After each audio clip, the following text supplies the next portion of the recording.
ओम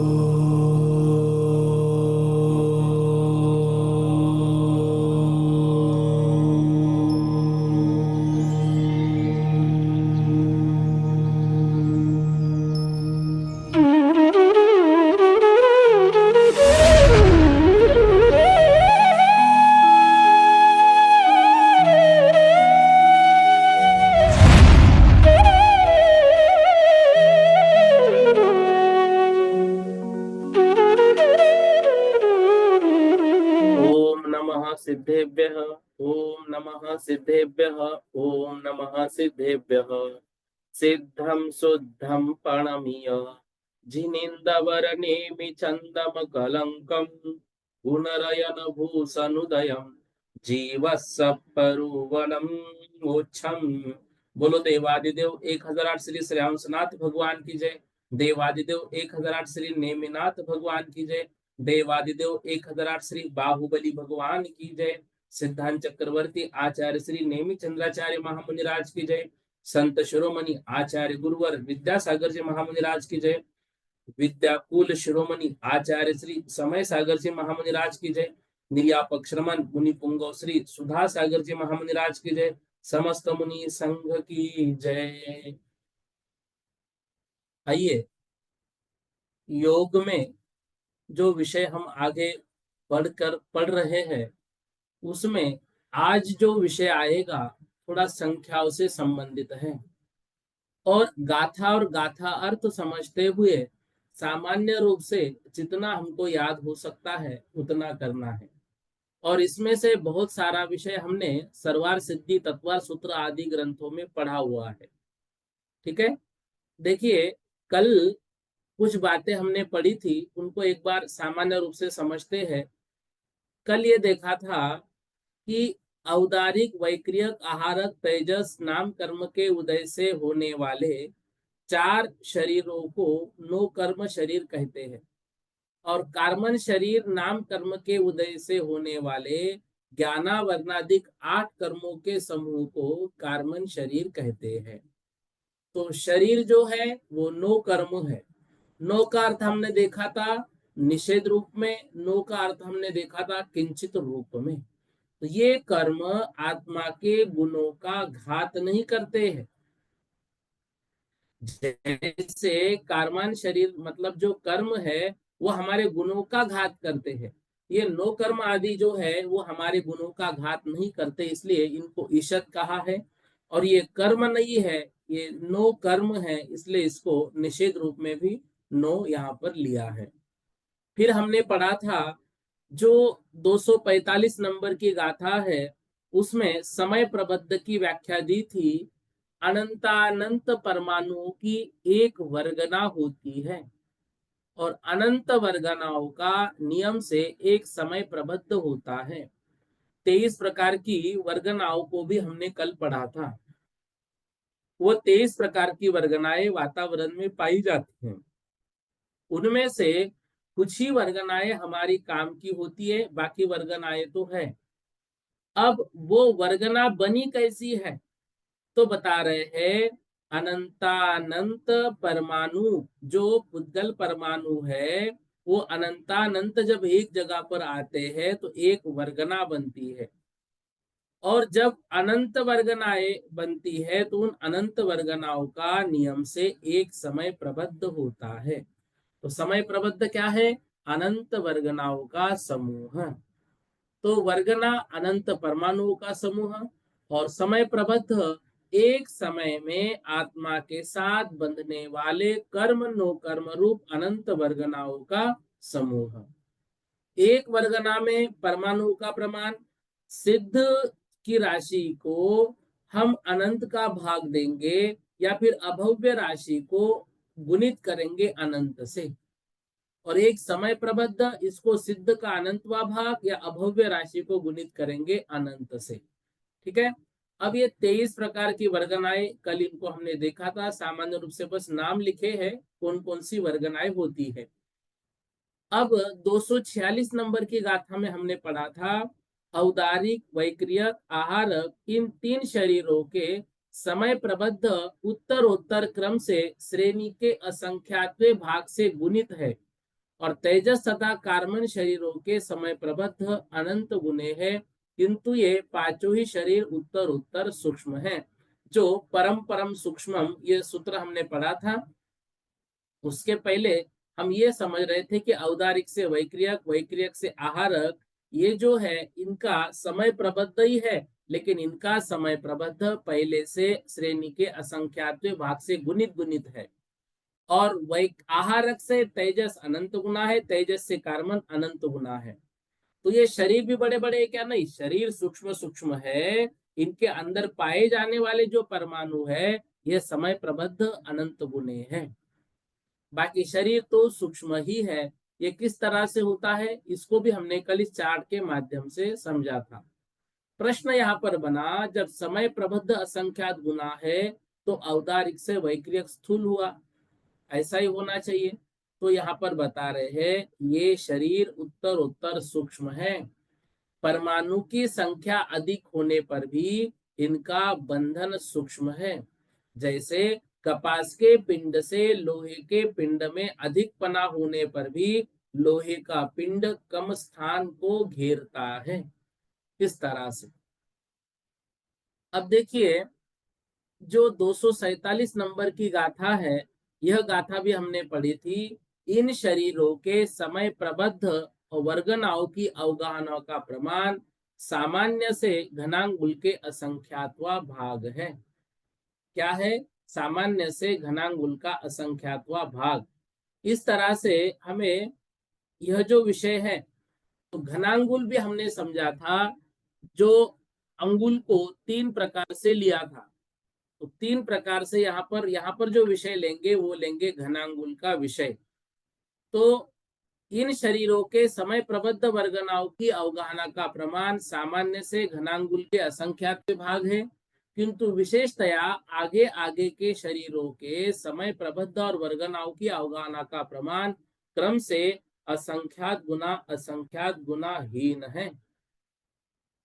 फिर पढ़ा था औदारिक शरीरों के समय प्रबद्ध तथा वर्गनाओं का अवगाहन सूच्यांगुल के असंख्यात भाग से भक्त मतलब भाग करने पर घनांगुल प्रमाण है, और पूर्व पूर्व की अपेक्षा आगे आगे की अवगाहना क्रम से सूच्यांगुल के असंख्यात भाग का भाग देने पर ही प्राप्त होती है। इस तरह से इस विषय को कल चार्ट के माध्यम से भी समझा था। इसको एक सामान्य रूप से ही बस याद रखिएगा। यहाँ पर विसृत सोपचय की व्याख्या हमने पढ़ी थी कल। ये अंतिम गाथा थी हमारी कल के अध्ययन में कि विसृत सोपचय किसे कहते हैं। तो विसृत सोपचय रूप जो परमाणु है वो कितने? विसृत सोपचय तो हम जानते हैं कि जो कार्बन वर्गनाए कर्म बनने के लिए तैयार है, उनको हम कहते हैं उम्मीदवार है। अब यहाँ पर ये योग है, तो योग में इसका विषय दे रहे हैं उस विसृत सोपचय जो परमाणु है,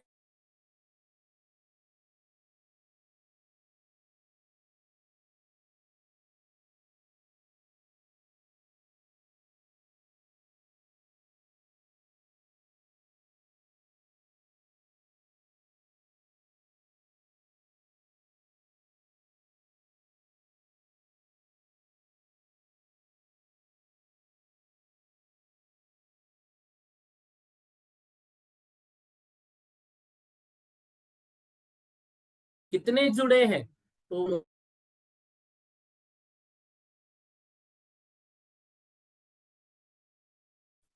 क्षमा चाहता हूँ, कुछ मिनट के लिए शायद कक्षा बंद हुई थी।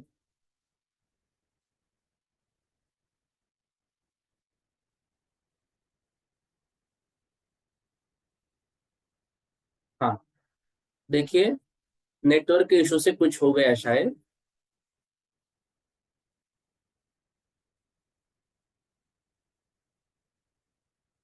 हम्म, एक सेकंड। कुमकुम दीदी क्या कह रही है? और कुछ प्रॉब्लम है दीदी? जय हिंद भैया जी। भैया जी जय मैं जय। ये पूछी जो आपने बताया ना घन अंगुल का संख्यात्मक भाग जैसे व्यक्तिगत शरीर, क्या ये कह रहे हैं? आपने अभी बताया ना कि घन अंगुल का संख्यात्मक भाग व्यक्तिगत शरीर का जो वो बता रहे थे अभी आप, हाँ हाँ। ये चीज ना थोड़ी समझ में नहीं आई। अच्छा देखो, अंगुल को तीन भागों में बांटा था। यहाँ पर जो घनांगुल लेना है वह ये जो हमारा अंगुल है, इस अंगुल के हिसाब से ये घनांगुल लेना होता है। तो इस तरह से इसको लेना है। अंगुल को 3 भागों का जो विषय है वो बहुत अच्छे से और बहुत बड़े इससे ले लिया था, एक बार वो देख लीजिएगा। नहीं तो ये अभी आज के विषय के अंत में जो अंगुल के 3 भाग है वो भी एक बार समझेंगे। पहले ये विषय को कंप्लीट कर लेते हैं। देखिएगा, यहाँ पर हम ये समझ रहे हैं कि जो कर्म होता है वह कर्म बनता है कारमान वर्गनाओं से। कर्म किससे बनता है? कर्म बनता है कारमान वर्गनाओं से। और कारमान वर्गनाएं जो बनती है वो बनती है पुद्गल परमाणु से। अब पुद्गल परमाणु से मतलब अनंत परमाणुओं का क्या बनता है? वर्गना। और अनंत वर्गनाओं का बनता है समय प्रबद्ध। तो अब बता रहे हैं हमारे आत्मा में जितने कर्म और नो कर्म हैं। अब कर्म कितना है? समझो, मान लो हमारा ज्ञानावरण कर्म है। अब ज्ञानावरण कर्म आत्मा से जुड़ा हुआ है। अब वो ज्ञानावरण कर्म कार्मान वर्गनाओं से है, तो वो अनंत है। अब मान लो वो वर्गना भी जो बनी है वो किससे बनी है? वो बनी है परमाणुओं से। तो ऐसे प्रत्येक परमाणु पर अब ये जो कारमान वर्गनाएं हैं वो कितने हैं? तो बता रहे हैं अनंत गुने। किससे अनंत गुने? तो उदाहरण दिया, जीव राशि से अनंत गुने। किससे अनंत गुने? जीव राशि से अनंत गुने। मतलब जो हमारे आत्मा में कर्म और नो कर्म चिपके हुए हैं, उन कर्म और नो कर्म के प्रत्येक परमाणु पर विसृसोपचय रूप ये जो परमाणु है, मतलब कारमान वर्गनाए है, वे जीव राशि जितनी भी संसार में जीव है उससे अनंत गुने चिपके हुए हैं। तो जब जीव कोई कर्म के उदय में तदनुरूप व्यवहार करता है तो वे कारमान वर्गनाएं तुरंत कर्मरूप परिणत हो जाती है। और वो कम होगी क्या? नहीं। क्यों? क्योंकि जीव राशि से अनंत गुना रूप वहां पर वो चिपकी हुई है। तो कर्म कितने भी बनते जाए कारमान वर्गनाएं कम होने वाली नहीं है। अच्छा, जीव ने संपूर्ण कर्मों का नाश कर लिया, सिद्धत्व अवस्था में पहुंच गए, तब भी कारमान वर्गनाएं जीव के साथ लगी हुई है। लेकिन वह हमारा कुछ भी घात करती नहीं है। वह जो है वह घात करने वाली नहीं है। इसलिए हमें यह विसृसोपचय जो है इस तरह से हमें समझना है। तो विसृसा अपने ही स्वभाव से आत्मा के परिणाम के बिना उपचियंते कर्म नो कर्म रूप स्कंद के संबंध है। अर्थात वे स्कंध जो कर्म नो कर्म के साथ शरीर से संबंध है परंतु कर्म नो कर्म शरीर नहीं बने हैं, वे विसृसोपचय कहलाते हैं। विसृसोपचय कर्म नो कर्म रूप होने योग्य परमाणु जो प्रत्येक बद्ध कर्म नो कर्म परमाणु के साथ जीव राशि से अनंत गुने हैं। जीव के साथ एक क्षेत्रावगाह रूप कर्म नो कर्म हुए बिना कर्म नो कर्म रूप स्कंद से एक बंधन रूप ये रहते हैं। मतलब आत्मा के साथ इनका हमेशा से संबंध रहा है। आत्मा के साथ विसृसोपचय हमेशा से रहे हैं और रहेंगे।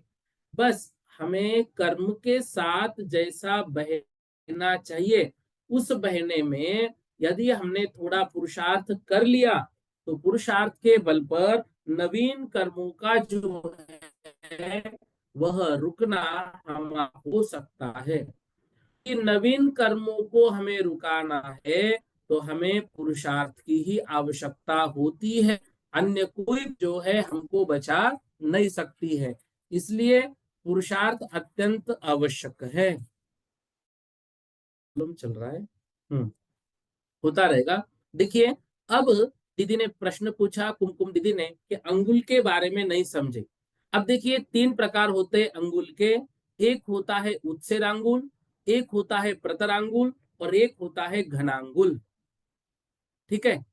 अब जो उच्छेदांगुल है, वह उच्छेदांगुल मतलब हमारा यह जो अंगुल है इसके बराबर, ये कहलाता है उच्छेदांगुल। और जो प्रतरांगुल है, वह प्रतरांगुल की लंबाई चौड़ाई जो है वह हमें गिननी है, मान लो। अब 1000 योजन जो हम जैसे इसका सागर का नाप निकालते हैं, तो वहां पर भी एक से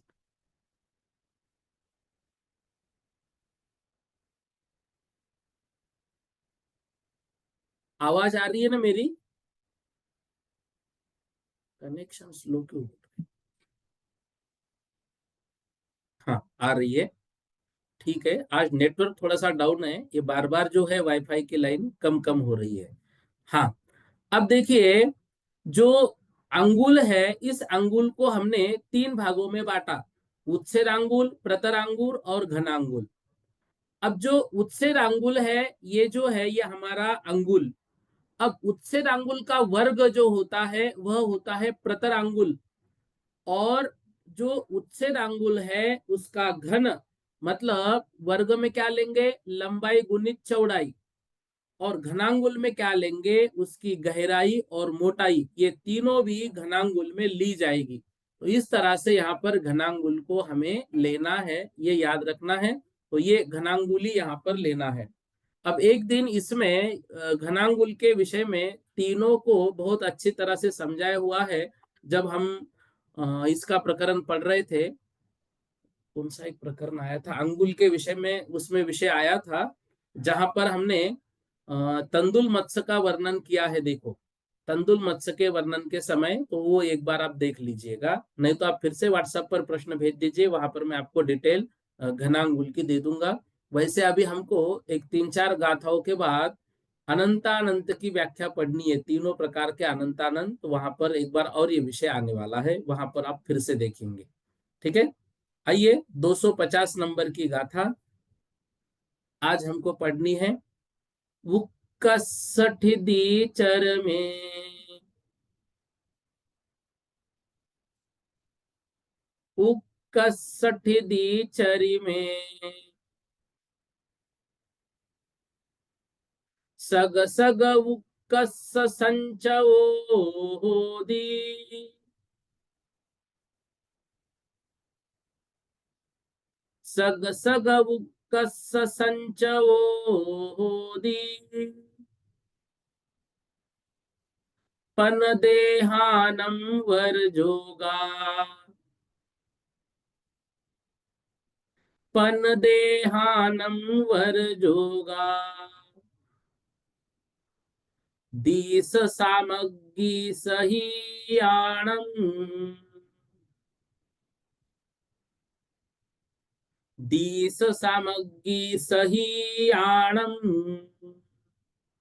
देखिएगा, उक्कस अर्थात उत्कृष्ट, स्थिति अर्थात स्थिति, चरिमे अर्थात चरम, सग सग मतलब स्वयं स्वयं, उक्कस मतलब उत्कृष्ट, संचयो मतलब संचय, होदी मतलब होता है। क्या कह रहे हैं, जो उत्कृष्ट योग आदि अपने अपने उत्कृष्ट बंध होने के सामग्री से सहित जीव के जो औदारिक आदि 5 शरीरों का उत्कृष्ट संचय कब होता है, उत्कृष्ट बने परमाणुओं का संबंध वो कब कर लेता है, तो बता रहे हैं उकसठिदी चरी में जो उत्कृष्ट स्थिति बांधी जाती है, वह उत्कृष्ट स्थिति कब बनती है, सग सग अपनी अपनी उक्कस उत्कृष्ट स्थिति के संचयो होदी, जब उनका उत्कृष्ट स्थिति मतलब वहां जो स्थिति के पहले समय से लेकर एक एक समय में एक एक समय प्रबद्ध बनता है, और एक एक समय प्रबद्ध एक एक निषेक की निर्जरा होती चलती है। अब जो संचय रूप होते हुए अंतिम समय में कुछ कम 1.5 गुण हानि से समय प्रबद्ध को गुना करने पर जो प्रमाण होता है, उतना उत्कृष्ट का सत्व होता है। ये सामान्य रूप से है। अब देखिएगा, गाथा से हमें क्या समझना है, उक्कस ठिदी चरी में, उत्कर्ष अर्थात उत्कृष्ट स्थिति, वह जो उत्कृष्ट स्थिति है वह चरी में मतलब शरीर वालों की कब होती है? सग सग उत्कर्ष संचयो होती, अर्थात उत्कृष्ट योग को आदि लेकर सग सग जो भी स्वयं स्वयं की मतलब अपने अपने कर्म या नो कर्म की उत्कृष्ट संचय है, वह कब होगा? पणदेहानम। पणदेहानम मतलब 5 प्रकार के शरीर वालों की वर जोगा अर्थात उत्कृष्ट योग आदि सामग्री सहियानम। अब ये जो 5 प्रकार के शरीर है पनदेहानम, ये 5 प्रकार के शरीर वर्जोगा अर्थात उत्कृष्ट योग आदि से लेकर सामग्री, सामग्री मतलब उसके लिए जो जो सामग्री है अर्थात जो कर्म हम बांध रहे हैं उस कर्म के लिए सामग्री मतलब जो जो वर्गनाएं ग्रहण करनी है, तो वह कर्म और नो कर्म का उत्कृष्ट संचय में कारण क्या है? वह सामग्री एक आई और उस समय का उत्कृष्ट योग चल रहा है, तो वह योग और उसकी उत्कृष्ट सामग्री मिलने पर जो औदारिक आदि 5 शरीर वाले जीव है उनकी उत्कृष्ट स्थिति के अंत समय में अपने अपने कर्म और नो कर्म का उत्कृष्ट संचय होता है। मतलब जो 5 शरीर वाले जीव हैं, वो 5 शरीर वाले जीव इनकी उत्कृष्ट स्थिति कब बांधते हैं? तो कह रहे हैं उन कर्म या नो कर्म को बंधने के लिए आवश्यक जो योग है वह योग उत्कृष्ट योग हो, और उस योग से लेकर जो जो सामग्री उन कर्म और नो कर्म को मतलब जो जो भाव, देखो कर्म को बनने के लिए क्या लगेंगे? जीव के भाव, वो मंद होंगे तीव्र होंगे, तो जो तीव्र भाव उसके लिए लगते हैं, जो वर्गनाएं उसके लिए लगती है, जो जो सब सामग्री वहां पर लगती है, उस उत्कृष्ट संचय में कारण उस सामग्री पे मिलने पर वह सामग्री मिल गई तो औदारिक आदि 5 ही शरीर वालों की उत्कृष्ट स्थिति के अंत समय में अपने अपने कर्म और नो कर्म का उत्कृष्ट संचय होता है। देखिएगा एक बार, उत्कृष्ट रूप से कर्म नो कर्म का संचय, तो कर्म का संचय क्या है? सबसे अधिक कर्म परमाणु कब पाए जाते हैं? यहां पर क्या समझा रहे हैं? सबसे अधिक कर्म परमाणु कब पाए जाते हैं? तो उत्तर दिया अपनी अपनी उत्कृष्ट स्थिति के अंत समय में। तो जो जिस कर्म ने उत्कृष्ट स्थिति बांधी उसके अंतिम समय में उसके सबसे अधिक कर्म परमाणु बाने जाते हैं। उत्कृष्ट रूप से नो कर्म का संचय अर्थात सबसे अधिक औदारिक आदि शरीर के परमाणु कब पाए जाएंगे? अर्थात 4 प्रकार के शरीरों में से सबसे अधिक परमाणु कब होंगे? तो बता रहे हैं अपनी अपनी उत्कृष्ट स्थिति के अंत समय में। यहां पर सिर्फ इतना याद रखना है, उत्कृष्ट योग आदि अपने अपने उत्कृष्ट बंद होने की सामग्री से सहित जीव के जो औदारिक आदि 5 शरीरों का उत्कृष्ट संचय, जो उत्कृष्ट बने परमाणु का संबंध वह अपनी अपनी उत्कृष्ट स्थिति के अंत समय होता है। तो वहां पर जो इन्होंने औदारिक आदि कर्म जो औदारिक आदि 5 शरीर मतलब ये 9 कर्म आदि जो बांधे हैं, इनकी उत्कृष्ट स्थिति जब होगी उनके अंत समय में इनके परमाणु का उत्कृष्ट संचय होगा। स्थिति के पहले समय से लेकर एक एक समय में एक एक समय प्रबद्ध बन रहा है, आगे उस प्रकार एक एक समय प्रबद्ध में एक एक निषेक की निर्जरा होती है, अवशेष संचय रूप होते हुए अंतिम समय में कुछ 1.5 गुण हानि से समय प्रबद्ध को गुना करने पर जो प्रमाण हो उतना उत्कृष्ट पने का सत्व होता है।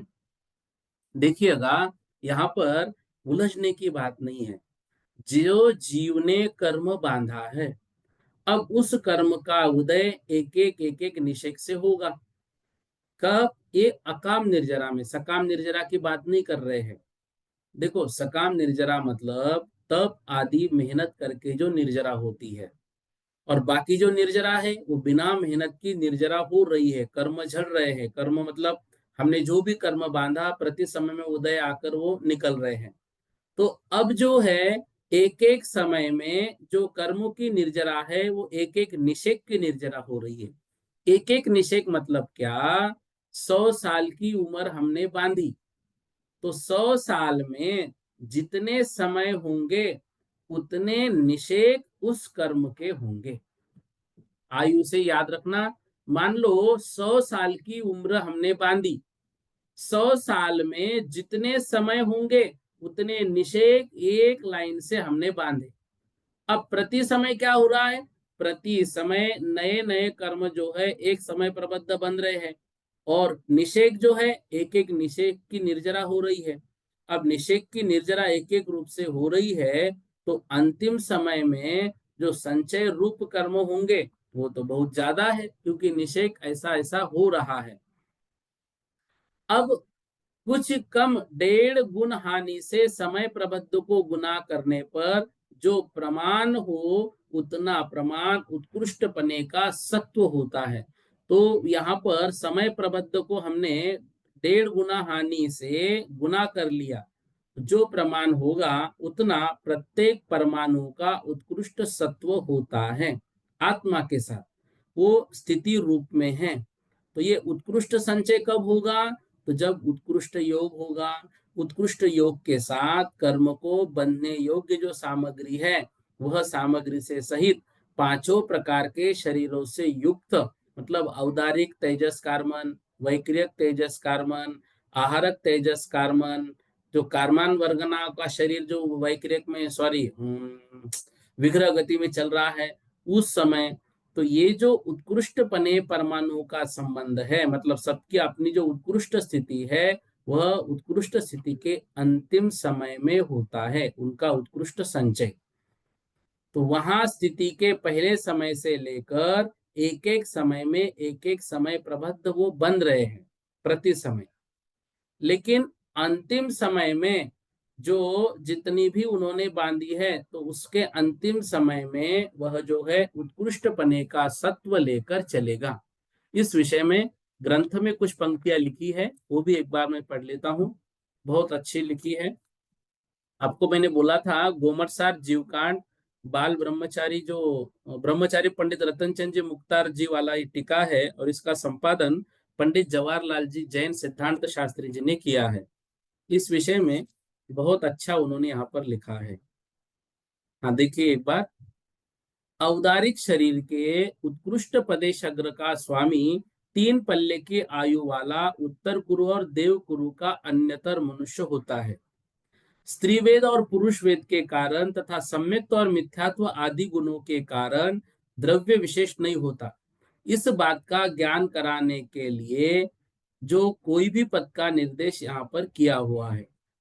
तो जो गाथा का अर्थ दिया है, उत्कृष्ट योग आदि अपनी अपनी सामग्री सहित पांचों ही शरीर वालों के उत्कृष्ट स्थिति के अंत समय में अपना अपना उत्कृष्ट संचय होता है।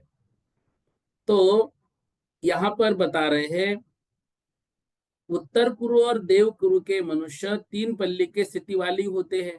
ऐसा कहने का फल वहां पर शेष आयु स्थिति के विकल्पों का निषेध होता है।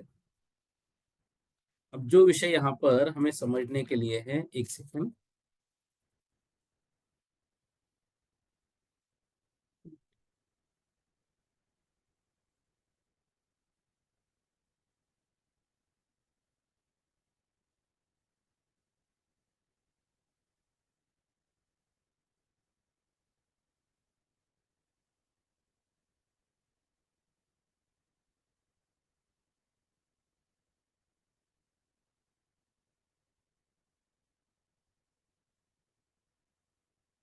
हाँ, यहाँ पर ये देखिए, यहाँ पर ये बताया था औदारिक शरीर को छोड़कर आहारक शरीर रूप से परिणत हुए जीव का अवांतरण गमन है।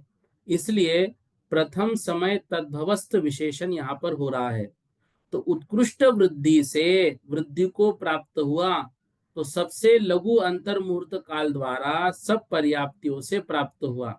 उसके बोलने का काल अल्प है, मनोयोग का काल अल्प है, छवि दी नहीं है, निवृत्ति होने का थोड़ा ही शेष रह जाने पर योगम स्थान भी जो योग का मध्यम स्थान है वह भी ऊपर के परिमित काल तक रहा, और अंतिम जीवगुण हानि स्थानांतर के अवली के असंख्यात भाग प्रमाण काल तक रहा, और चरम और द्विचरम समय उत्कृष्ट योग को प्राप्त हुआ, और निवृत्त होने वाला वह जीव अंतिम समय में आहारक शरीर के उत्कृष्ट प्रदेशाग्र का स्वामी है।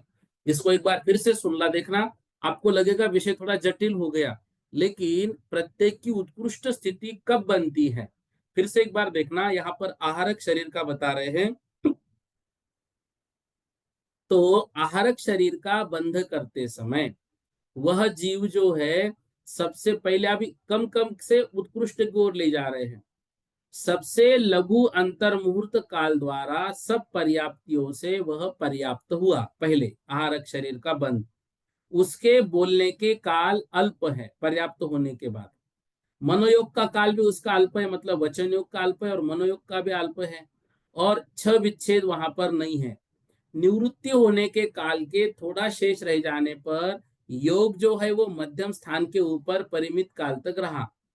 अब अंतिम जीव गुण हानि स्थानांतर में आवली के असंख्यात भाग प्रमाण काल तक रहा, वह जो शरीर जो उत्कृष्ट उन्होंने बांधा है। अब चरम और द्विचरम समय में उत्कृष्ट योग को वह प्राप्त हुआ, आहारक शरीर, और निवृत्त होने वाला वह जीव अंतिम समय में आहारक शरीर के उत्कृष्ट प्रदेशाग्र का स्वामी हो जाता है।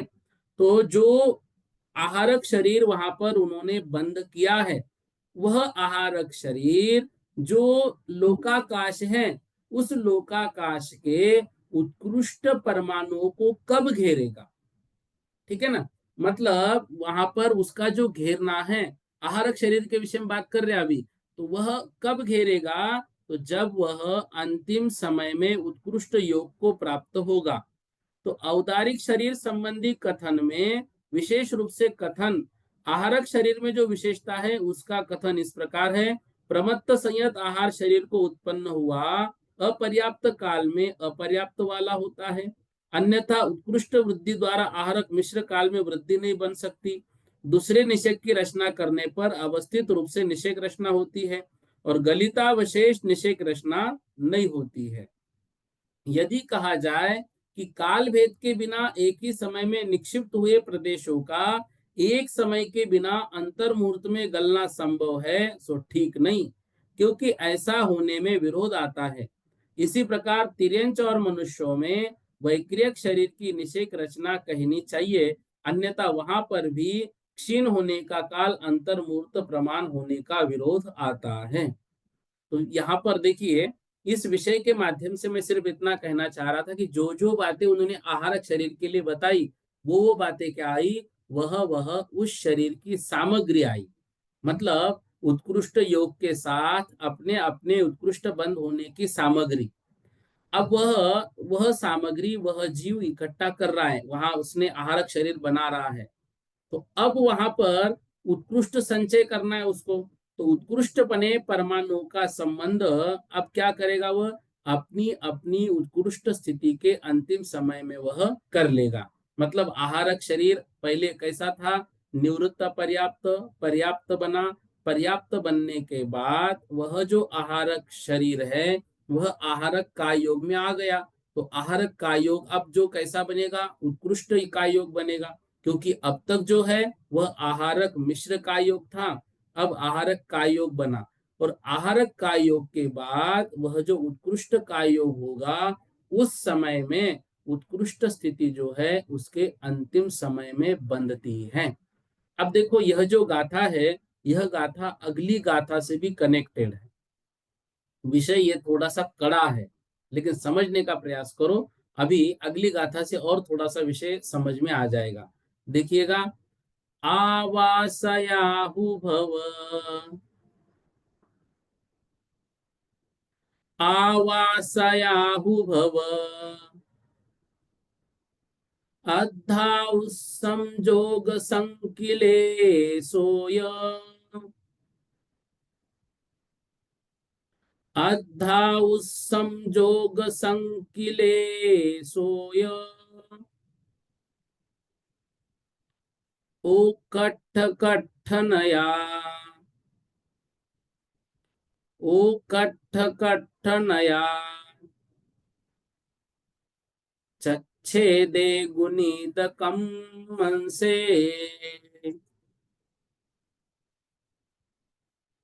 छच्छेदे गुणित कम्मंसे।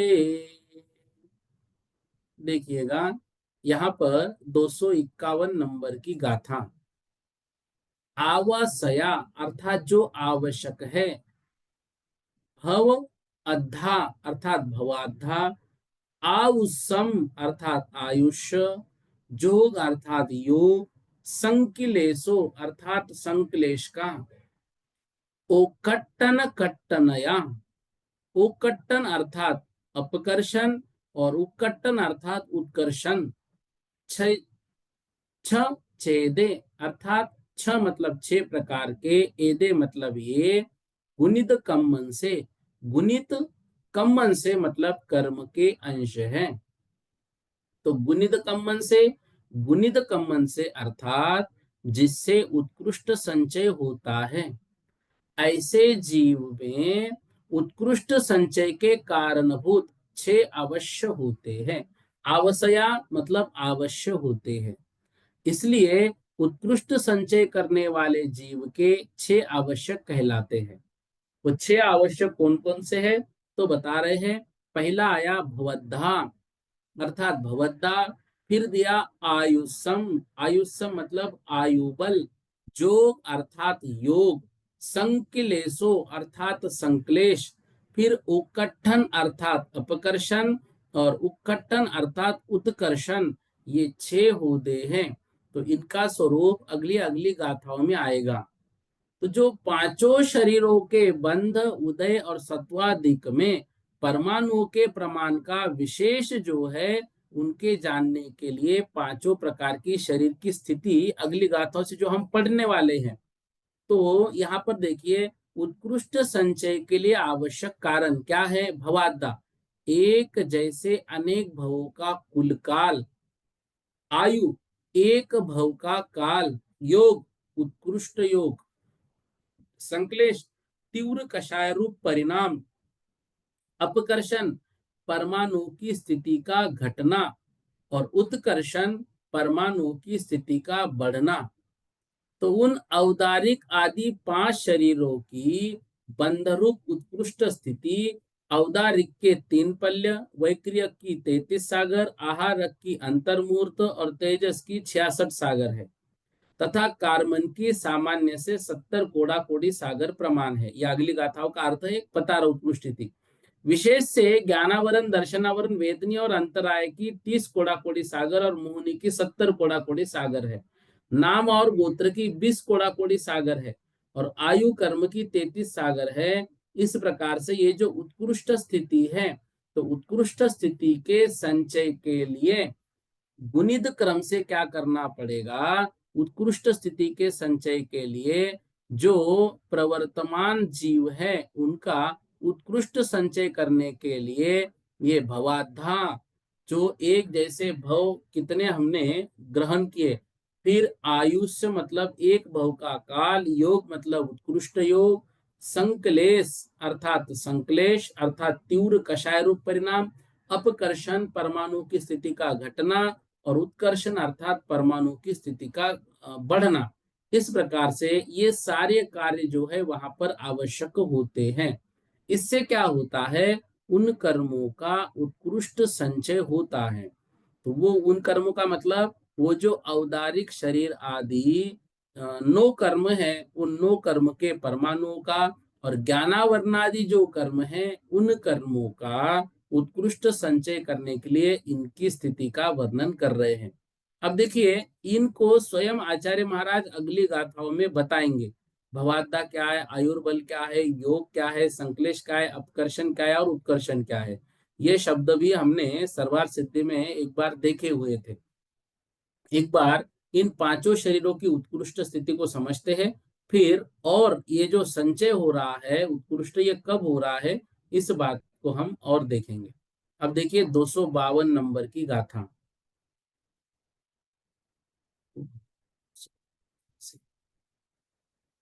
कोई तो भी एक जन पढ़िएगा, मैं ग्रंथ में निकालता हूँ।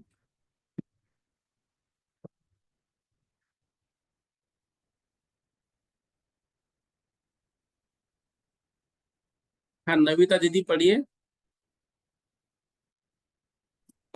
भैया जी गाथा पढ़ना है क्या? हाँ अगली गाथा यहाँ पे टाइप करने की रह गई हो।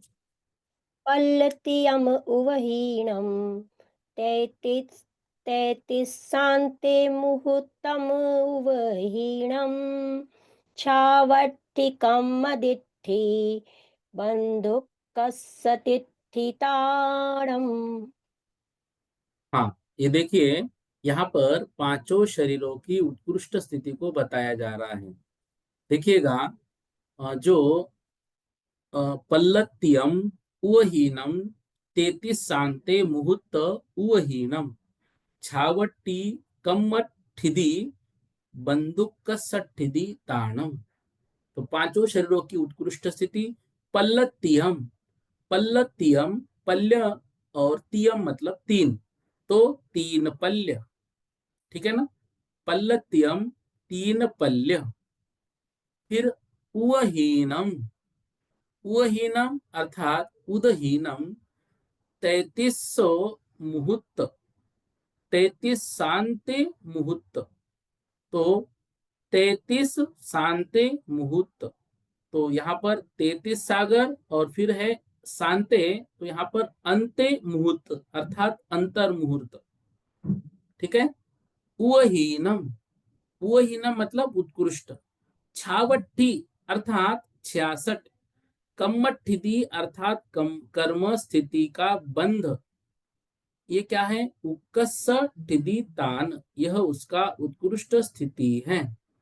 देखिए क्या कह रहे हैं, वो जो पांच प्रकार के शरीर हैं, उन औदारिक आदि पांच शरीरों की बंधरूप उत्कृष्ट स्थिति में औदारिक की उत्कृष्ट स्थिति पल्लतियम तीन पल्य, वैक्रियक की उत्कृष्ट स्थिति 33, 33 सागर, आहारक की हमने पढ़ा था अंतोमुहूर्त अर्थात अंतर मुहूर्त, और तेजस की छावट्टी अर्थात 66 सागर है। कारमान शरीर की स्थिति बंध में जो उत्कृष्ट स्थिति है वह इसी की होती है। वह सामान्य पने से 70 कोड़ा कोड़ी सागर है, मतलब जो मोहनी कर्म की बनती है। तो विशेष पने से ज्ञानावर्णीय, दर्शनावर्णीय, वेदनीय और अंतराय की 30 कोड़ा कोड़ी सागर है। मोहनीय कर्म की 70 कोड़ा कोड़ी सागर है। नाम और गोत्र की 20 कोड़ा कोड़ी सागर है। और आयु की 33 सागर प्रमाण जाननी चाहिए। तो ये पांचों शरीरों की उत्कृष्ट स्थिति इस गाथा में कही है। अब देखिए, यहाँ जो बता रहे हैं पांचों शरीरों की उत्कृष्ट स्थिति, तो समय प्रबद्ध का प्रमाण मान लो 6300 परमाणु हम मान ले, और स्थिति 48 समय इसकी हम समझे, तो यहाँ पांचों शरीरों के समय प्रबद्ध परमाणु का प्रमाण और स्थिति के जितने समय हो उनका ही प्रमाण जानना चाहिए। मतलब एक समय में समय प्रबद्ध जो हम बांध रहे हैं, तो यहाँ पर जो जो शरीरों की उत्कृष्ट स्थिति हम बांध रहे हैं, उतने उत्कृष्ट स्थिति या फिर जो जो कर्म है उनकी जो उत्कृष्ट स्थिति है, उन स्थिति में जितने समय होंगे उतने उसके निषेक होंगे। अब मान लो औदारिक शरीर की उत्कृष्ट स्थिति तीन पल्ले की कही। अब ये तीन पल्ले की उत्कृष्ट स्थिति बांधने के लिए जीव का योग उत्कृष्ट योग होना चाहिए। योग को तीन भागों में बांटा जाता है, उत्कृष्ट, मध्यम और जघन्य। तो जो उत्कृष्ट योग हो और उसकी स्वस्व सामग्री जब मिले, तो इस शरीर की उत्कृष्ट स्थिति को वह जीव बांधता है। अब औदारिक शरीर की उत्कृष्ट स्थिति तीन पल्ले है, क्योंकि औदारिक शरीर मनुष्य व तिर्यंचों के होता है। मनुष्य और तिर्यंचों की उत्कृष्ट आयु तीन पल्ले प्रमाण होती है, जो हमने देखा था देवकुरु और उत्तर कुरु की अपेक्षा। अतः औदारिक शरीर की उत्कृष्ट स्थिति तीन पल्ले प्रमाण कही है। वैक्रिक शरीर देव और नारकियों के होता है, तो उनकी उत्कृष्ट आयु 33 सागर है, तो वैक्रिक शरीर की उत्कृष्ट स्थिति भी 33 सागर कही। आहारक शरीर का स्वामी प्रमत्त संयत छठवें गुणस्थान वर्ती है, और उस गुणस्थान का काल अंतर्मुहूर्त है, अतः आहारक शरीर की स्थिति अंतर्मुहूर्त है। तेजस शरीर और कार्बन शरीर, इन दोनों शरीरों का सब जीवों के अनादि काल से संबंध है, अतः इनकी स्थिति विवक्षित समय प्रबंध की अपेक्षा से कही है। जो प्रदेशाग्र तेजस शरीर रूप के प्रथम समय में बांधे जाते हैं, उनमें से कुछ एक समय तक रहते हैं, कुछ 2 समय तक रहते हैं, कुछ 3 समय तक रहते हैं। इस प्रकार उत्कृष्ट रूप से 66 सागर काल तक रहते हैं। अर्थात अनादि से संसार में परिभ्रमण करते हुए जीव जहां कहीं भी स्थापित करके तेजस शरीर की प्रदेश रचना उपलब्ध उसकी हो जाती है। तो जो प्रदेशाग्र कार्बन शरीर रूप से बांधे जाते हैं, उनमें से कुछ एक समय अधिक अवधि प्रमाण काल तक रहते हैं, कुछ 2 समय अधिक अवधि प्रमाण काल तक रहते हैं, और कुछ 3 समय अधिक अवधि प्रमाण काल तक रहते हैं। इस प्रकार उत्कृष्ट रूप से कर्म स्थिति प्रमाण काल तक रहते हैं। यहाँ पर कर्म स्थिति ऐसा कहने पर 70 कोड़ा कोड़ी सागर ग्रहण करना है, क्योंकि 8 कर्मों के समुदाय को कार्बन शरीर रूप स्वीकारा गया है। तो प्रथम समय जो प्रदेशाग्र बांधे जाते हैं, उनमें से कुछ एक समय अधिक अवधि काल तक रहते हैं, क्योंकि बंध्यावली के बाद में समय का द्रव्य अपकर्षण करके उदय में निक्षिप्त करने पर उस विवक्षित उदीयमान कर्म प्रदेश का अवस्थान काल के एक समयादक अवधि होता है। ऐसे उस कर्म प्रदेश में लाए गए द्रव्य का 2 समय अधिक अवधि के अंतिम समय में अकर्मपना देखा जाता है। सीधी सीधी सी बात है, जो कर्म बंध प्रथम समय में प्रदेशाग्र में बांधेंगे वो छोटा होगा, और उसके योग्य जब उत्कृष्ट योग बनेगा, उसकी सामग्री बन जाएगी, तब उस कर्म से संबंधित उत्कृष्ट स्थिति को वह जीव बांधेगा। ये तो सामान्य रूप से हम भी समझते हैं कि यदि मतलब हम सब जानते हैं, हमारे परिणाम संश्लेष हो, योग उत्कृष्ट हो, और हम पूर्ण पर्याप्त अवस्था में अभी जो कर्म को बांधने योग्य जो जो परिणाम है, उन परिणामों को लिए हुए हो, तो सब सामग्री आने के बाद मान लो जो शरीर का बंध हम कर रहे, तो उसकी उत्कृष्ट स्थिति को हम वहां पर बांधेंगे। इस तरह से इन दोनों तीनों गाथाओं का सार उपसंहार लेना है। तो यहाँ पर देखिएगा, एक जीव की अपेक्षा मिश्र काल अर्थात अपर्याप्त काल को छोड़कर 5 शरीरों का काल इस प्रकार है। तिर्यंच और मनुष्यों के औदारिक शरीर का काल जघन्य से अंतर्मुहूर्त, उत्कृष्ट से अंतर्मुहूर्त कम 3 पल्योपन प्रमाण। यह अंतर्मुहूर्त प्रमाण मिश्र काल कम किया है, जो औदारिक मिश्र आदि काल होता है। मूल वैक्रिक शरीर का काल जघन्य से अपर्याप्त काल संबंधी अंतर्मुहूर्त कम 10,000 वर्ष, और उत्कृष्ट से अंतर्मुहूर्त कम 33 सागर। यहाँ अंतर्मुहूर्त कम क्यों किया? क्योंकि वहां पे जन्म लेने के बाद जो शरीर पर्याप्तियां पूर्ण होने तक का काल है, जो वैक्रियक शरीर का काल है, वो देवों में जघन्य और उत्कृष्ट अंतर मुहूर्त है। ठीक है ना? तो जो वैक्रियक शरीर है, वह वैक्रियक शरीर में अंतर मुहूर्त काल जो कम करना है, वो कम करने का मतलब यहाँ पर क्या है, वो अपर्याप्त या निवृत्त पर्याप्त अवस्था का वर्णन है। अब देखो, जो वैक्रियक शरीर का काल है, मतलब यहाँ पर एक बात, एक पंक्ति अभी आई कि वैक्रिक शरीर का उत्कृष्ट काल जघन्य और उत्कृष्ट अंतर मुहूर्त है। ये जो पृथक विक्रिया देव करते हैं, पृथक विक्रिया देव करने के बाद वहां का जो वैक्रिक शरीर वो कितने समय तक उनका रहेगा, तो अंतर मुहूर्त। फिर प्रश्न यहाँ पर किया, तीर्थंकरों के जन्मोत्सव तथा नंदीश्वर द्वीप में जिन चैत्यालयों की पूजन में अंतर्मुहूर्त से अधिक समय लगता है, वहां देवों का उत्तर वैक्रिक शरीर इतने काल तक कैसे रहता है? तो उत्तर वैक्रिक शरीर ये जो है, उसका काल अंतर्मुहूर्त है, बाकी तो उत्कृष्ट 33 सागर ही है। अंतर्मुहूर्त जो दिया, जो पृथक निकल रहा है, या उत्तर वैक्रिक शरीर उनका निकल रहा है, उसका काल। क्योंकि ये बात हमने सर्वार सिद्धि में पढ़ी थी कि कोई भी देव मूल शरीर से कभी भी पंच कल्याण न किया नंदीश्वर द्वीप आदि की वंदना करने के लिए नहीं जाता, वो उत्तर शरीर के साथ जाता है। तो उसकी बात यहाँ पर बताई कि अंतर मुहूर्त। तो ये बताया कि फिर अंतर मुहूर्त में तो वहां वंदना अंतर मुहूर्त में नहीं हो पाएगी, वो तो ज्यादा देर तक रुकते हैं।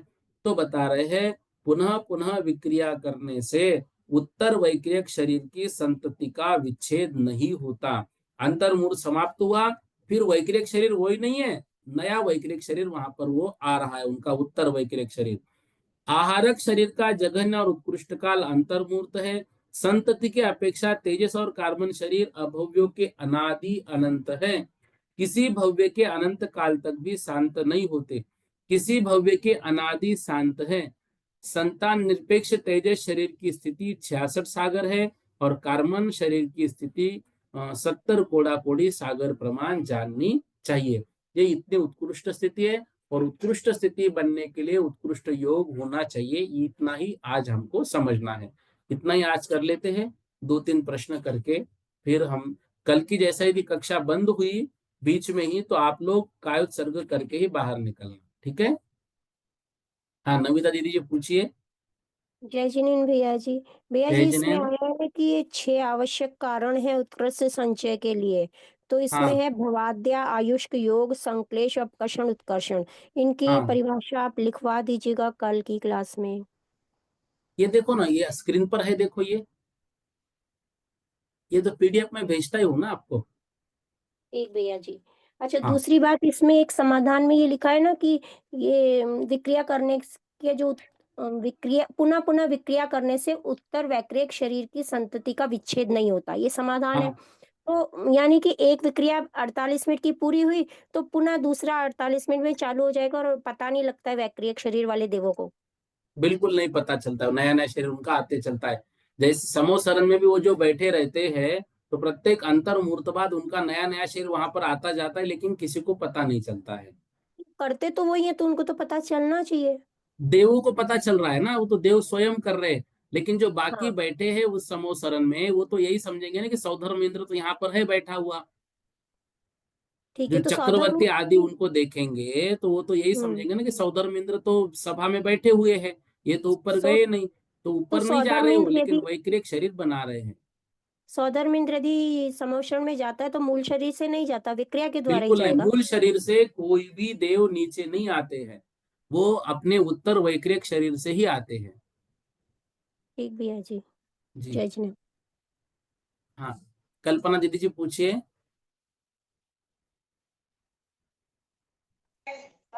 जय जिनेन्द्र भैया जी। जय जिनेन्द्र।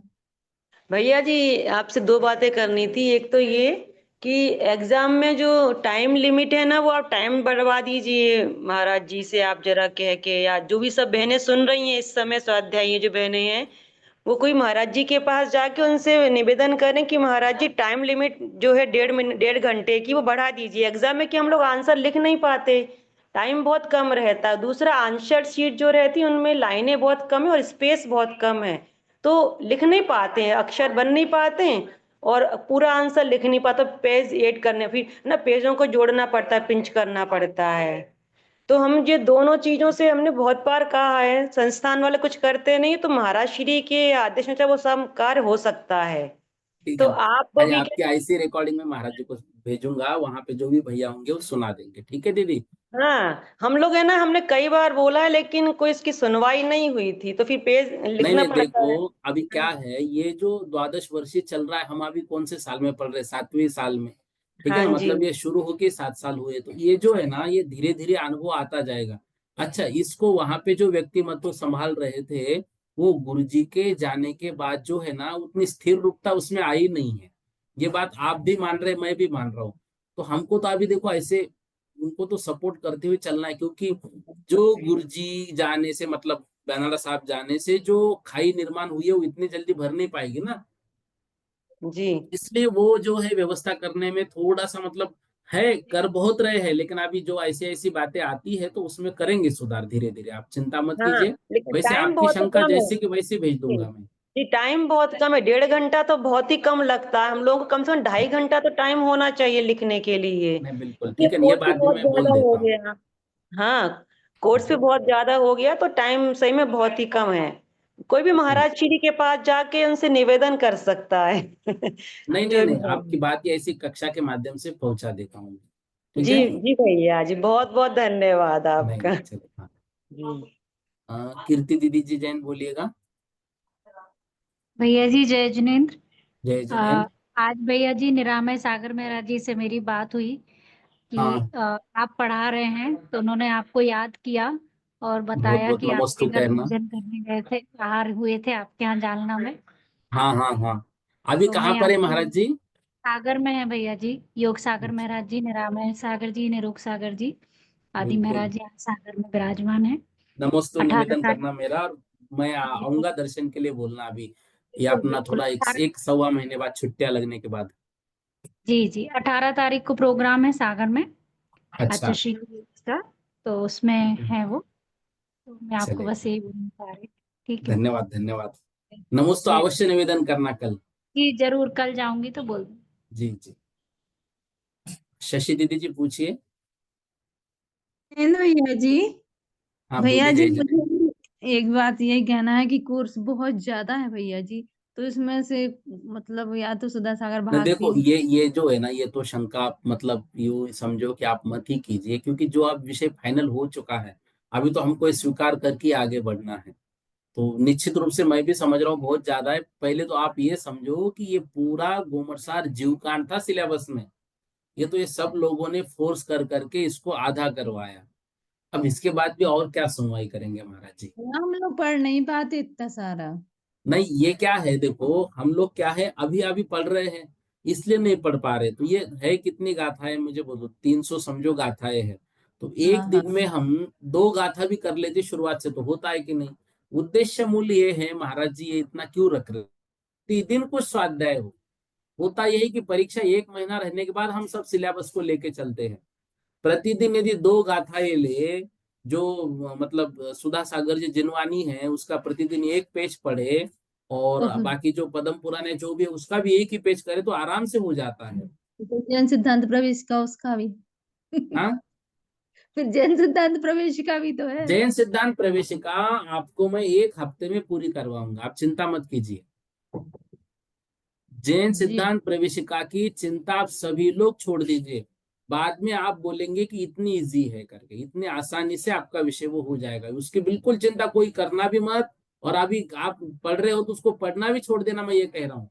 ये जैसे हमारा ये हो जाता है ना, तो उसके बाद हम 1 या 1.5 हफ्ते में पूरी करवा दूंगा आपके, 2 ही तो अध्याय जीव करने हैं। कांड भैया जी, जीव कांड के सिवाय कुछ भी पढ़ाई नहीं हो रही है। आप चिंता ही मत करना, ये जैन जीव कांड और जैन सिद्धांत प्रवेशिका मैं कराऊंगा। और बाकी जिनवानी तो कुछ नहीं, वो सुधा सागर जिनवानी महाराज में उसमें प्रवचन बस है, उसको पढ़ लीजिए। ठीक है। ठीक है भैया। जय हाँ, जिनेन्द्र। नीलम दीदी जी बोलिए। भैया जी जय जिनेन्द्र। जय मैं पूरे जिनेन्द्र। ये जैसे सुधा सागर महाराज जी वाली जो किताब है और पद्म हाँ, पुराण, इनके मतलब क्वेश्चंस मिल जाने चाहिए ना।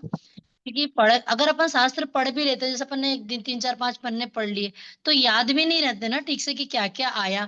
तो मतलब कुछ क्वेश्चंस तो उसके आने चाहिए। देखो मैं बोलता हूँ, अभी हमारी कक्षा में जैसे सरिता दीदी है जालना की, फिर निधि दीदी है कोटा की, मंगला दीदी है, जो सांगलीय दीदी है, कल्पना दीदी है। ऐसे जो भी दीदियां है पढ़ाई कर रहे हैं, वो यदि नोट्स बना रहे हैं, तो वो नोट्स बना के आप सभी को शेयर करें। लेकिन मेरा पुनः निवेदन रहेगा कि मात्र नोट्स के भरोसे आप मत रहना, ग्रंथ भी साथ में लेना, और उसके नोट्स वैसे ही प्रश्न मिलते जाएंगे आपको। अब एक्चुअली क्या है, मतलब पद्म पुराण आदि का मतलब मैं तो अभी इतना वक्त कम है अपने पास कि उतना मैं नहीं ले पाऊंगा। तो जो अध्ययन कर रहे हैं, जो दीदियां नोट्स बनाती है, उनसे निवेदन है, आप यदि बनाते हो तो आप सबके साथ शेयर कीजिए, यदि आपके ठीक। भाव है तो उसमें कोई दिक्कत नहीं। ठीक है और दीदी। भैया, हाँ भैया जी, जो आपने अभी 2 पेपर लिए थे ना, उसको वापस से डाल दीजिएगा क्योंकि मैं देख नहीं पाई पेपर। अच्छा मेरा ठीक है, 2 नहीं 3 पेपर हमारे हो गए। भैया जी मैंने एक भी नहीं देख पाई, तो आप भेजिए तो कम ठीक है, से कम भेजूंगा मैं। 3 पेपर हमारे हो गए, एक पेपर अभी हमको आगे का लेना है, तो उसके मैं तारीख तय करके आपको बोलूंगा। ठीक है। ठीक है भैया जी, आप भेज दीजिए। जी, हाँ ठीक। संगीता ओके दीदी जी भैया। बोलिए।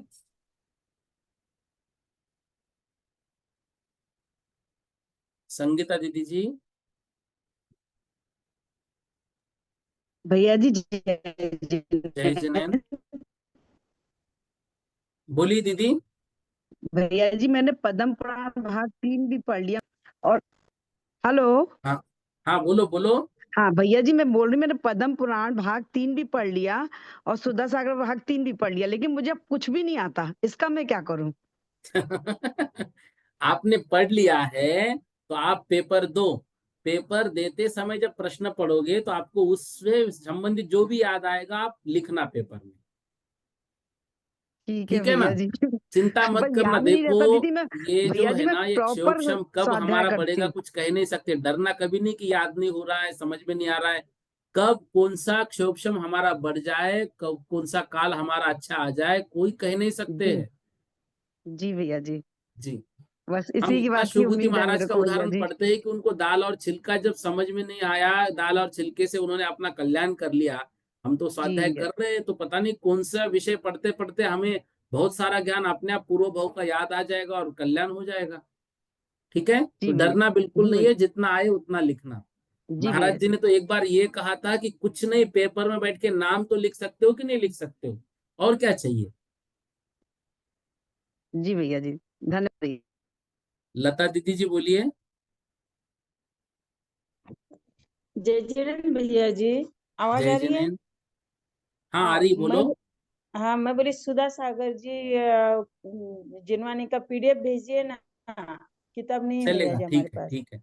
अभी मेरे हाँ पास नहीं है, लेकिन मैं सांगानेर से मंगा के भेजूंगा। चलेगा चलेगा भैया जी। जी, धन्यवाद। जय जिनेन्द्र। जय जिनेन्द्र। आइए इतना कर लेते हैं। बोधि समाधि परिणाम विशुद्धि स्वात्मोपलब्धि शिवशोक की सिद्धि चिंतामणिम चिंतित वस्तुदानी त्वामंद्य मानस ममास्तु देहि।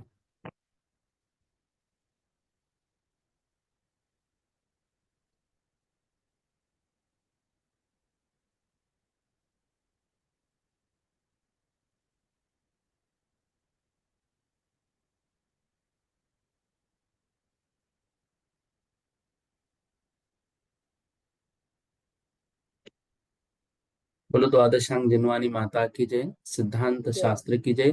सभी प्रतिमाधारी दीदियों को, सभी प्रतिमाधारी भैयाओं को सादर वंदना। बाकी आप सभी को सादर जय जय जिनेन्द्र।